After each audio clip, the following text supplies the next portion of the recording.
Some enter relationships for the benefits, but they are not satisfied.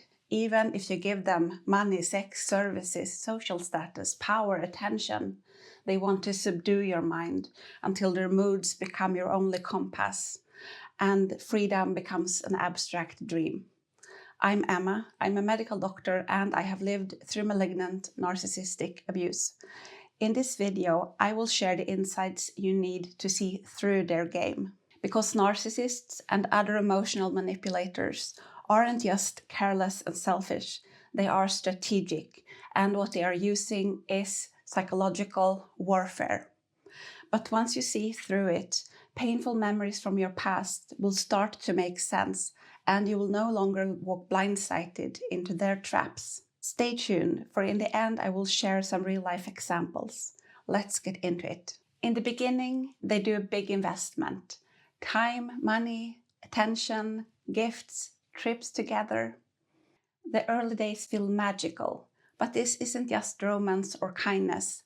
It's called love bombing, and it works. You let your guard down. You start to trust them. You feel that you have found something deep and meaningful, and you invest back. Time, effort, energy. This is when they begin to pull back slowly. They blame their work, they're tired, or they're feeling a bit depressed.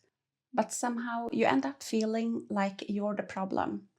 If this person is capable of so much effort and attention and love, then it must be something wrong with you when they cease to give it. So you try harder. And meanwhile, they are continuing to plant seeds of doubt in your mind. Gaslighting is often the first and the sneakiest tool of manipulation. The thing is, it can take any form. It can even sound like concern or love. But the truth is, it's a calculated attack on your reality. They twist facts. They deny things that they have said or done. And they are so convincing that you believe that they must be telling the truth. You begin to doubt yourself. You bring up something that hurt you. They say that you have misunderstood, and you end up apologizing. And they point out your flaws, sometimes jokingly, sometimes as an insult, and sometimes as feedback. You begin to check in with them before you make any decisions, and you begin to rely more on them to discern what is true and what is not. You may hear things like, "That's not true. You're remembering it wrong. You're too sensitive. You always do this. You're being too dramatic. You're remembering it wrong. Why would I lie to you? Why do you always have to ruin everything? Drop it now, okay? You know I love you. I would never do that." The goal to override your instinct, to make you trust them more than your own gut or your inner compass. Positive reinforcement. You do what they want and you're rewarded. You let him go on a weekend trip. He makes breakfast for you. You stay quiet during an argument. He cuddles you that night. But the thing is, over time, the reward shrinks. Eventually, you are expected to do what he wants without questioning him. Not complying would make you selfish. But he also starts to use negative reinforcement. When you don't cooperate, there are consequences. They're not spoken out loud, but you learn them fast. Question his authority, and he explodes. Set up a boundary, he isolates you. You're constantly punished, so you start to believe that you're the problem. You walk on eggshells. And even when you get everything right, he moves the goalposts. But he has other weapons up his sleeve as well, like the silent treatment. He won't look at you. He won't speak to you. You feel the tension and it's unbearable. You don't know what you did, but you rack your mind, searching through the last conversations, trying to find the thing that irritated him. Perhaps you apologize just to get his mood to shift. Why does he give you the silent treatment? It centers him. You can't focus on anything else. It erases your point. Your hurt gets buried under guilt. It gives him freedom.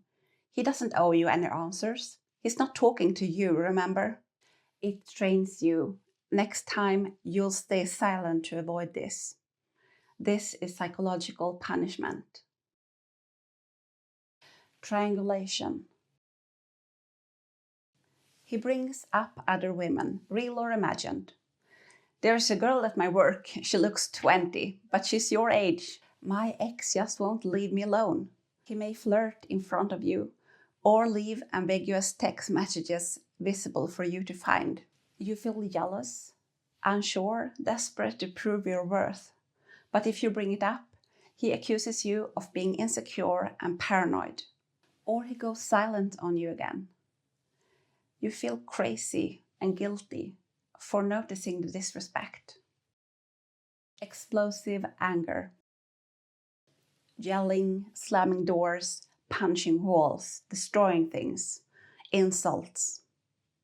He may not hit you, or he may not hit you yet, but this is still abuse because it affects your nervous system and you start to check his mood before you speak. Sometimes these behaviors escalate to violence. Other times, the fear is enough to keep you compliant. Blame shifting and minimizing. He lashes out, then he blames you. You know how I get. Why would you push my buttons? I just wanted a quiet night. And then you start with your drama again. And you believe him, because if you cause the blow up, then you can fix it. And the other option, him playing mind games with you, is unthinkable. After all, this is the man who loves you, who can't fall asleep without kissing your eyelids. If he's in a good mood, that is. If you behave better, maybe it won't happen again. But here's the truth. He chooses to hurt you, and he minimizes it every time. But if you speak up, you're overreacting. You're trying to start an argument. Here we go again. Always complaining. His cruelty gets brushed off, but your pain becomes pathologized. This isn't love. It's controlled, masked as connection.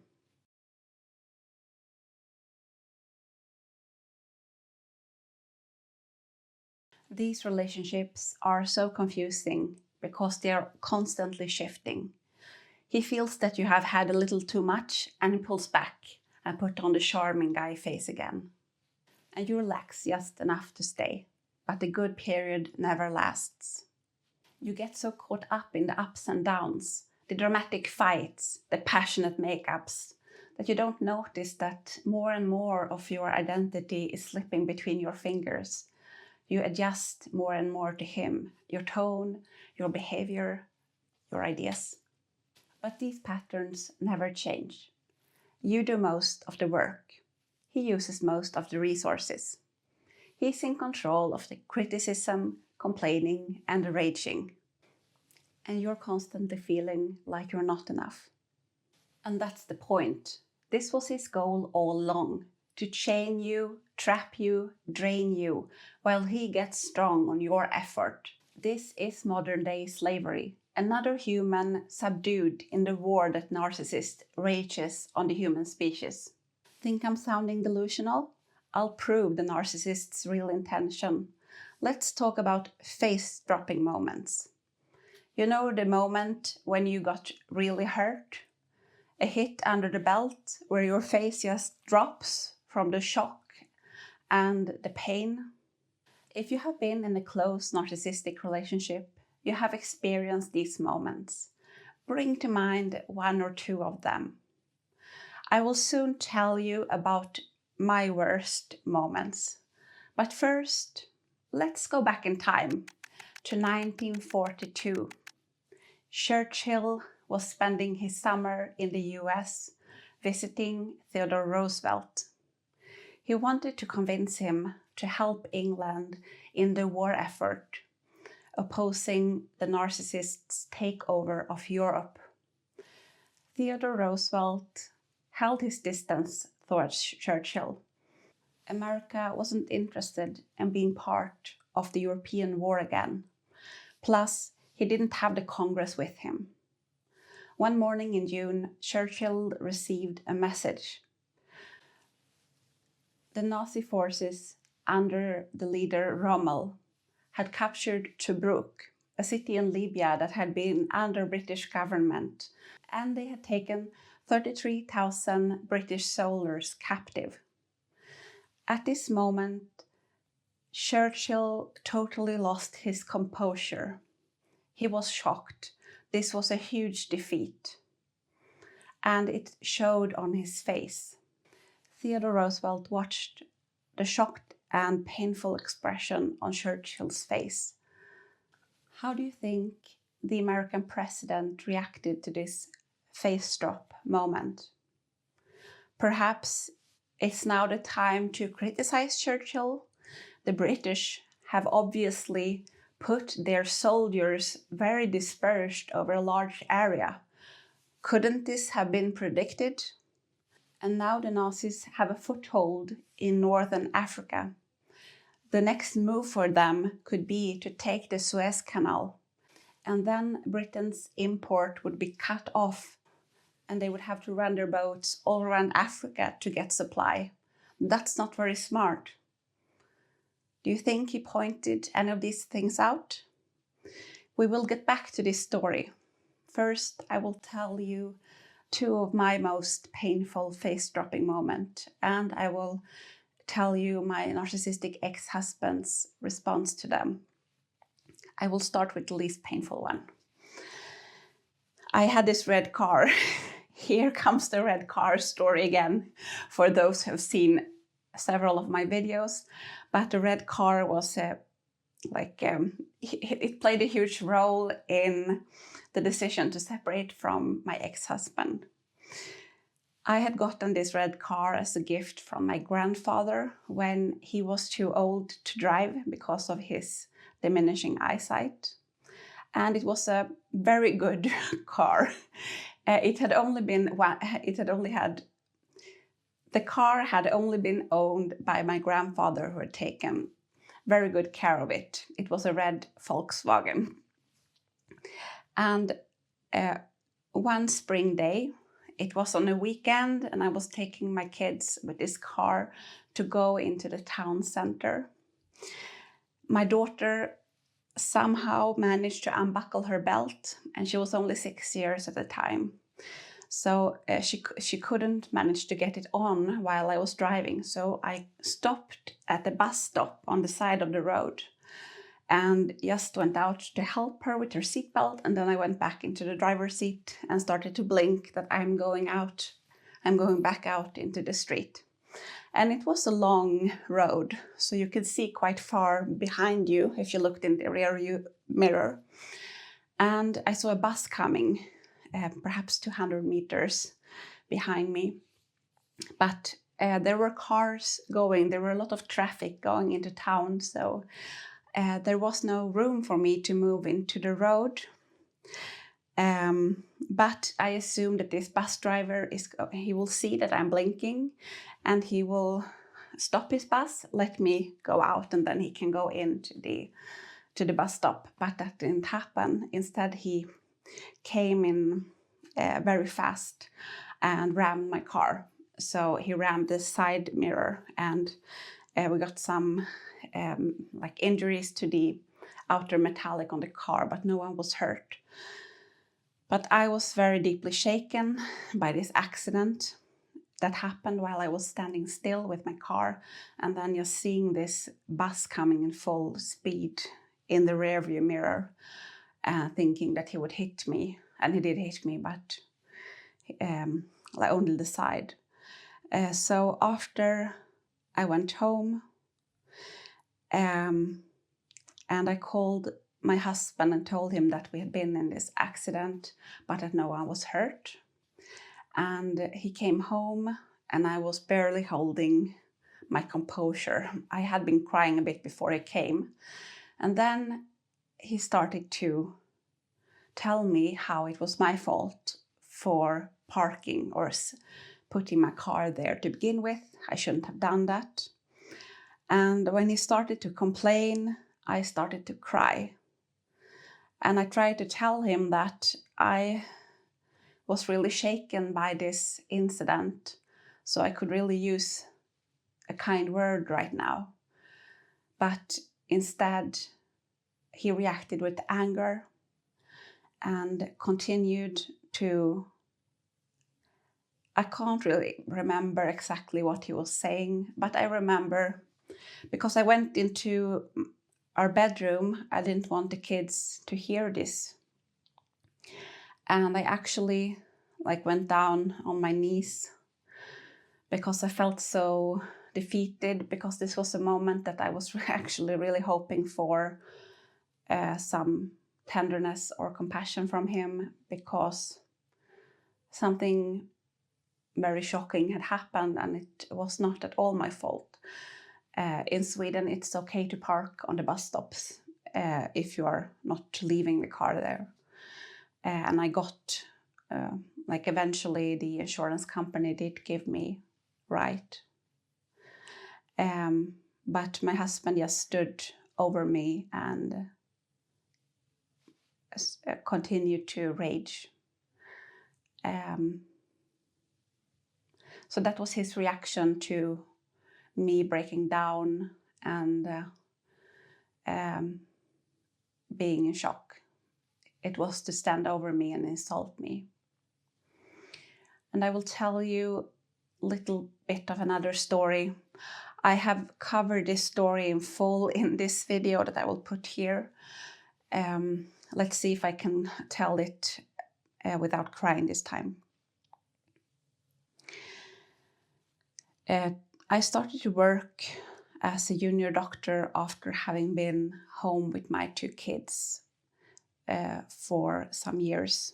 I was home for 4 years and then I started to work 2018 on the fall. And I accidentally got pregnant the same month that I was going back to work. We had been going through a lot of difficulties. I've also shared this in other videos, but the year of 2017 was a really hard year for us. We almost separated and he almost ended my life.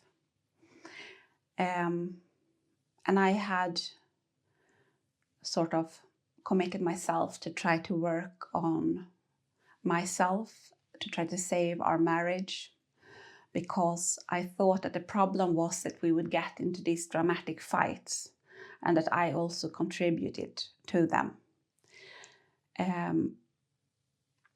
But I got pregnant the fall of 2018. We also had financial issues because my husband had not worked for several years now, so he was unemployed and our savings were out. We didn't have any savings.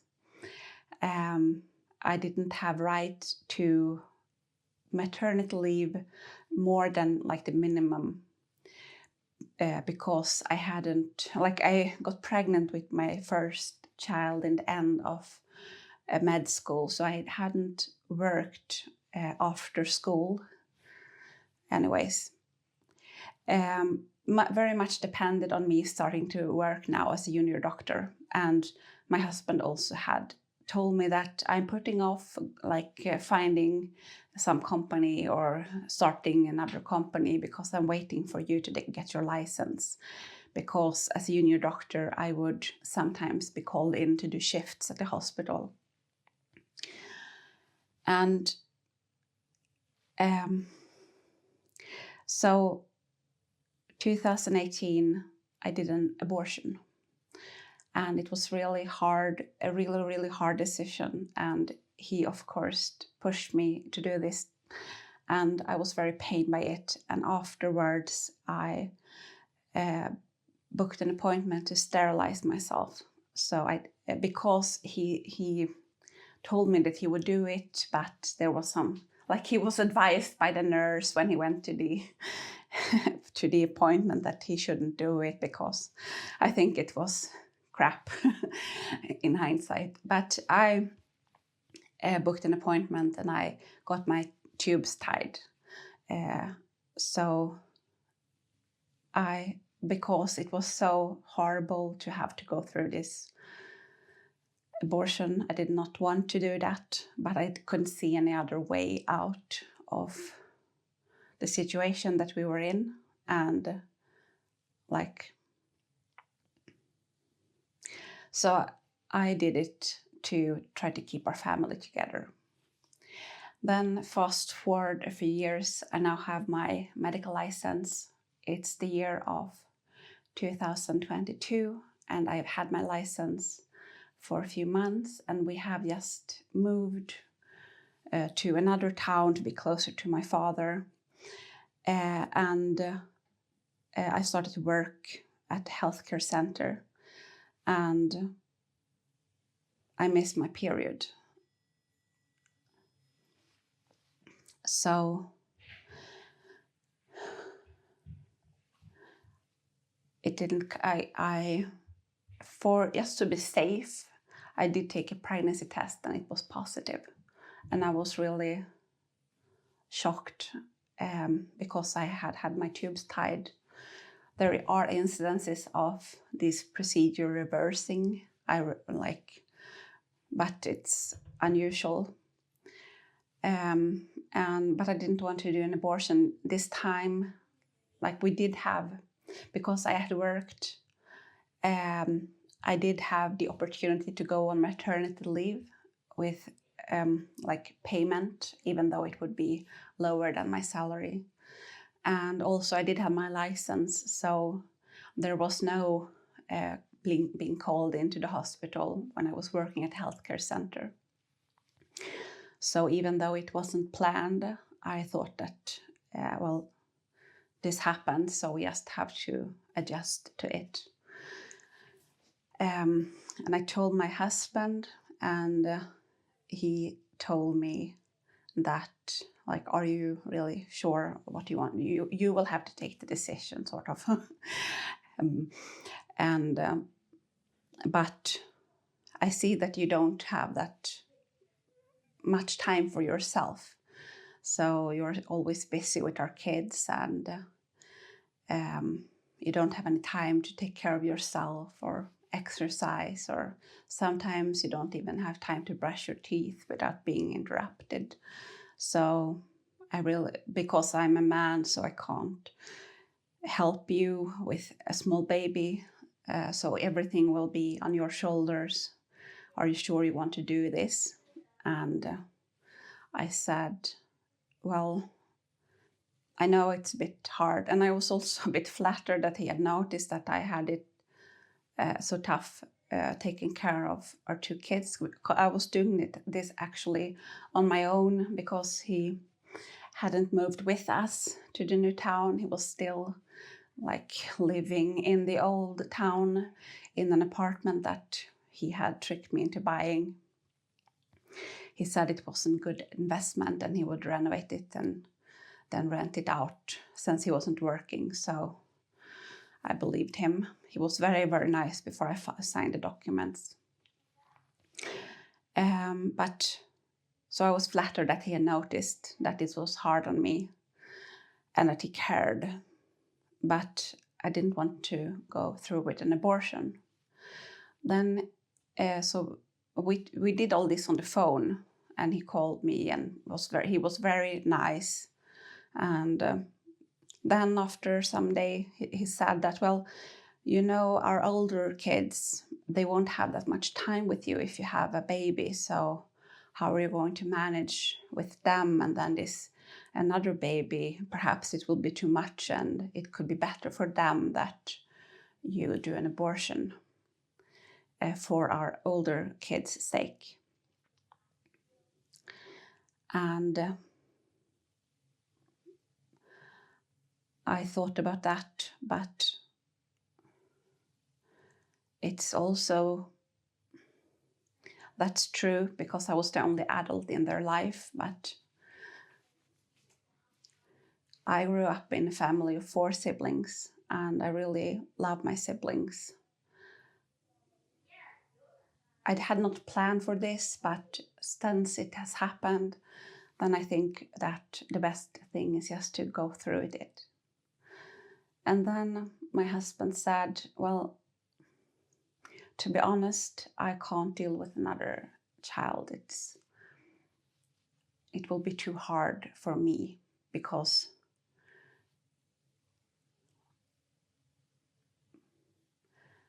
I feel that I can't be a good enough father for the two that I have and take care of you, and I can't deal with another kid.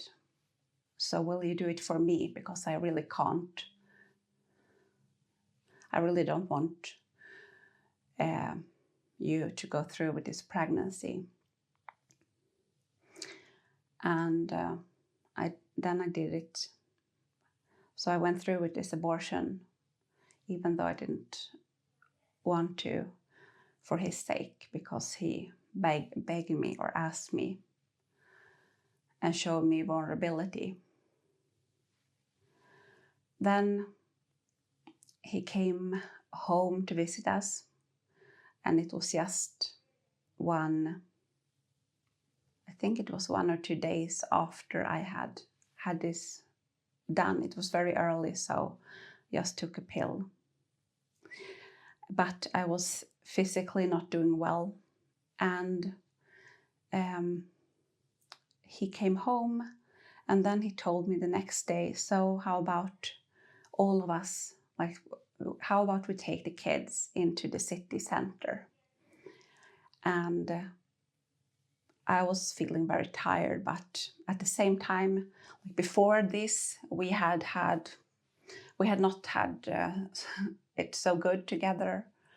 He had been distant, and we hadn't done that much together as a family. So now that he suggested that we should go out, I thought, well, perhaps I shouldn't say no now when he finally wants to do something together. So I agreed. I thought that, well, we're going to a cafe or we're going to do something nice together. Perhaps it can be nice. Then we went to this shopping mall, and my husband wanted to go to a shoe shop to buy shoes for the kids.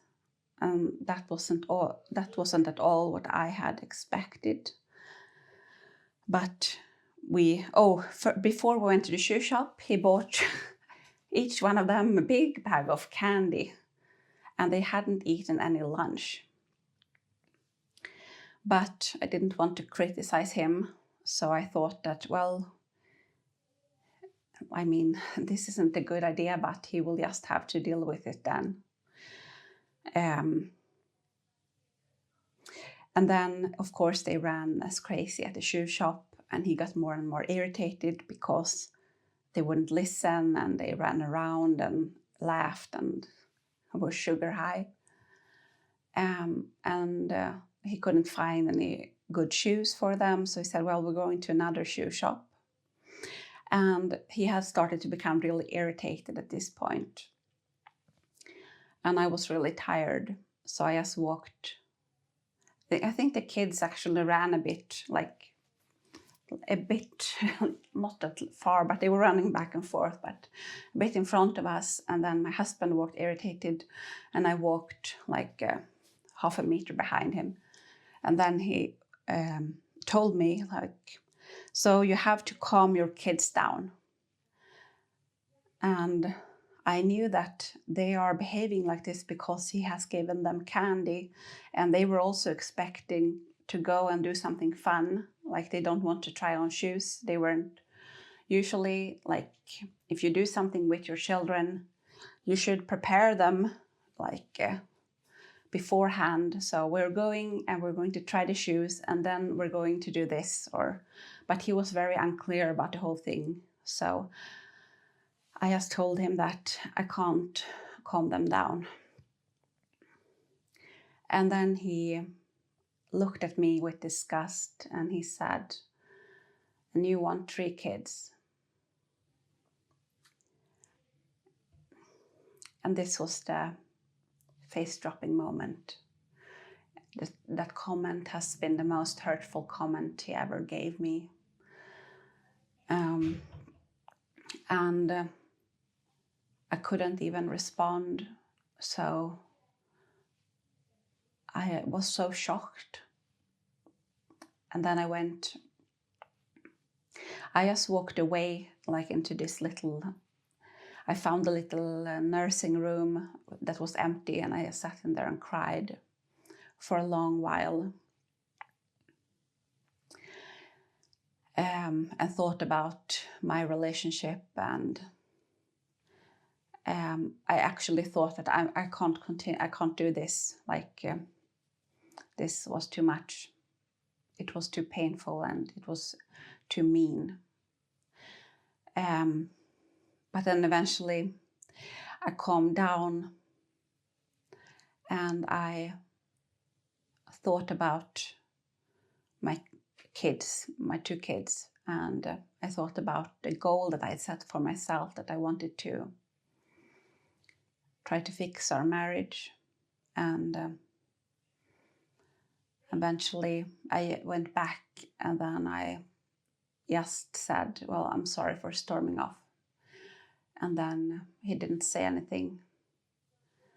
And I think we did have a fika. We went to the cafe, and then we went home. But the point is that I think if you have been in these relationships, you have lived through these painful moments, and perhaps you have even inflicted pain on someone yourself, without meaning to, and then you see this face drop, you see that, that word really hurt them, and your response, I think my response is, oh, I'm sorry, I didn't mean it. Or the response is compassion, but the response from the malignant narcissist was insults or disgust, or trying to hit you when you're down, because that's the goal. You should be down, and you should stay down. So I will get back to the story about Churchill and Roosevelt.